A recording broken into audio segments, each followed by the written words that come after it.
আজ শনিবার কৌশিকীর সারাদিন ব্লগ চ্যানেলটিতে সবাইকে স্বাগত। তোমরা জানিয়ে কড়াইটি আমার কেমন হয়েছে।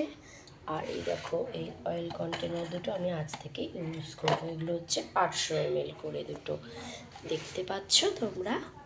দেখো, করবো ট্যাংরা মাছের ঝোল। তার জন্য দুটো লঙ্কা নিয়ে নিয়েছি, বেগুন দিয়ে আলু দিয়ে ঝোল করব।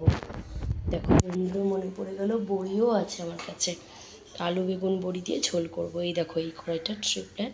ঢাকনাটা মাজলাম, মাজার পরে হট করে মেজে যেই বেসিনে রেখেছি আরও বাকিগুলো মাজবো, তখনই মনে পড়লো তোমাদের সাথে তো কড়াইটা আমি শেয়ারই করিনি। এই দেখো, এটা কিন্তু এখনও মাজিনি, বড়িটা আবার মাজবো। তো এই দেখো বন্ধুরা, দেখেছো কেমন হয়েছে এটা? এই দেখো,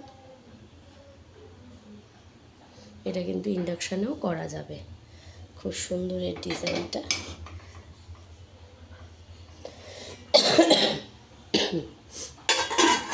এটা প্রথম আমি দেখেছিলাম বিনোদ কোম্পানি, তো আমার কাছে বিনোদ না, আমার হচ্ছে এই কোম্পানিটা।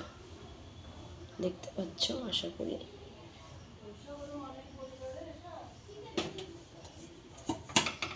এই দেখো,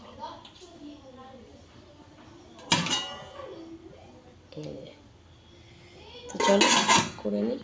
এই যে ট্যাংরা মাছটাকে জল দিয়ে ভিজিয়ে রেখেছি, এই যে জলের মধ্যে দেওয়া রয়েছে 1 বাটি পুরো জল। তো তখন বাসন টাসনগুলো মেজে নিই, স্নানটা করে আসি, তারপরে ঝোলটা চাপাবো। তো ঠিক আছে চলো। এই দেখো, আর করবো বরবটি ভর্তা। এই দেখো, বরবটিগুলোকে আমি সেদ্ধ করে নিয়েছি, আর মাম্মামকে একটু আলুর চোখা করে দেবো বলে ওর সাথে ছোট্ট একটা দুটো আলু সেদ্ধ করে নিয়েছি। বরবটির সাথে দেখো রসুন সেদ্ধ করে নিয়েছি, এইভাবে নরম করে সেদ্ধ করে নেবে। কাঁচা লঙ্কা দিতেও ভুলে গেছিলাম, তো এর সাথে বাটাতে কাঁচা লঙ্কা আমাকে দিতে হবে। আমি কটা কাঁচা লঙ্কা দেবো? 3টে। এটা দিয়ে বেটে নেব, তারপরে কালো জিরে দেবো তেলের উপরে, বাটাটাকে দিয়ে নাড়বো। তো কী করি তোমাদের সাথে পরে শেয়ার করব। চলো দাদা, ততক্ষণের জন্য সবাই ভালো থেকো, সুস্থ থেকো। এই দেখো,